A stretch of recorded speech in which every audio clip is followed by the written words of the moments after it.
First thing I'm gonna do is I'm gonna mark obviously where I wanna ventilate on my head. So I think if I can add in some hairs right here, that's gonna make a world of a difference. And then obviously right here as well. I honestly don't know how this happened. I mean, I bleached the knots on this. I took this to my hairdresser to have him do some root smudging. So it definitely has been processed. It can happen to the best of wigs, but I want to teach you girls how we can fix this ourselves. Probably asking, well, Krista, where are you going to get the hair from? I'm going to take it from the nape. And trust me, like this little of hair won't be missed. And I would do this in like patches if you need a lot of hair, but all I'm going to do, and I know probably I'm gonna get yelled at for this, but this is what I'm doing on this wig, is we'll cut right up near the wefts. All right, ladies, this is your wig ventilating video. I know it sounds intimidating, but my goal here is by the end of this video, you will be comfortable enough to play around with ventilating a wig, even if it's just playing around with some Swiss lace that you bought on Amazon. So first things first, let's talk about what exactly is ventilating. For those of us that are very, very new to wig making and wig wearing, it's basically the art of hand tying individual hair strands into a wig cap to create that perfect, realistic hairline. Think of it as sort of embroidery, but with hair. So let's talk about the tools that you need. One, you're gonna need a ventilating needle. Think of this as your magic wand. There's different sizes that Amazon offers for ventilating needles, from 1 to 2 hairs to 2 to 3 to 3 to 4. Start with a size 1 or a size 2. That's gonna be your best friend. This is a close-up of the ventilating needle, and if you look really, really closely, you'll see that there is a little hook at the end of this needle, and that is what we use to pull the hair through the lace and make it catch. In terms of inserting the needle into the metal thing, you're basically just going to unscrew the metal thing a little bit and insert the needle and then screw it to the right to tighten it back up. That's all you have to do. You don't even have to take it fully off. And I keep the needle about this length. Then you're obviously going to need your hair. Now, I would start with synthetic dark hair. This is honestly going to be the easiest to be able to see the hair that you're pulling through and see the lace, especially if you're using thicker hair. I honestly was on an uphill battle here utilizing European blonde hair. The struggle was real. So I actually went back to like my lace and practice on my mannequin head with my synthetic dark hair till I got it right.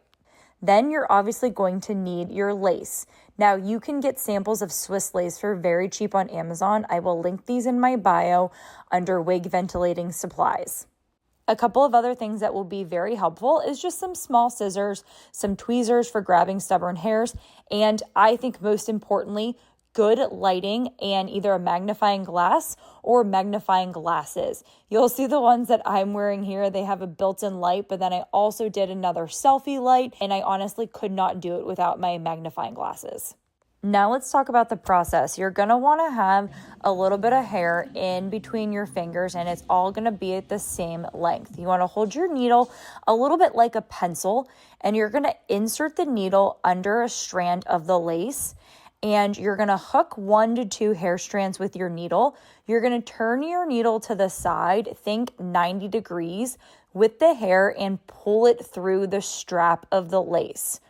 My suggestion is practice this part over and over and over again, because honestly, I struggled so bad during this first part and getting the hair through without getting it caught on the lace and getting it caught on the needle as well. I watched a ton of YouTube videos, and my tip is if you look really closely when you're pulling the needle through, that tiny little hook, you want to keep it away from the edge of the lace hole, if that makes sense. So the smooth part of the needle, you want to have it towards like the outside of the lace, so that tiny little needle that's on the end doesn't get caught. That's what was happening to me, and it took me forever to figure it out.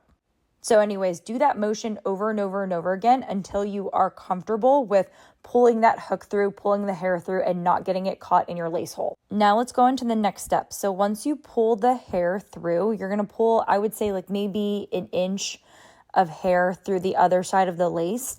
Then you're going to take the needle and you are going to twist it around the lace so that the needle is facing downward. So the point of that needle should be facing down.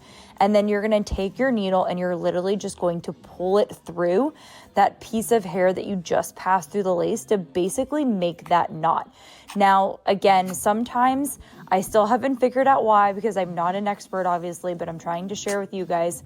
The hair would get stuck and it wouldn't pull through for some reason. I do not know why. If anyone is an expert and you know what I'm doing wrong, please tell me.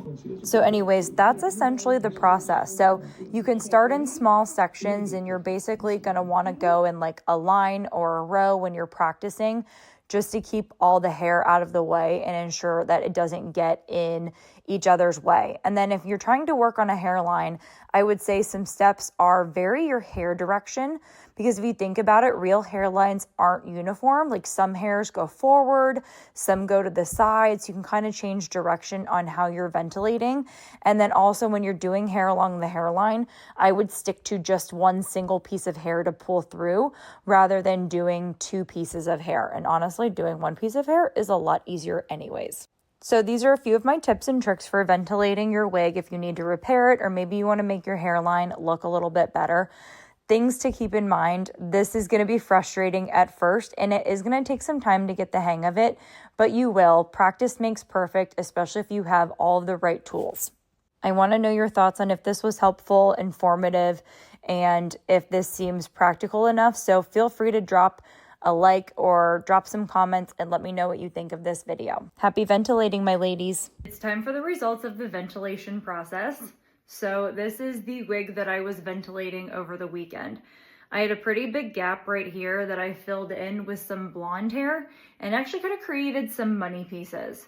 Now, I am noticing that like the light blonde is creating a little bit of a shadow when I lift.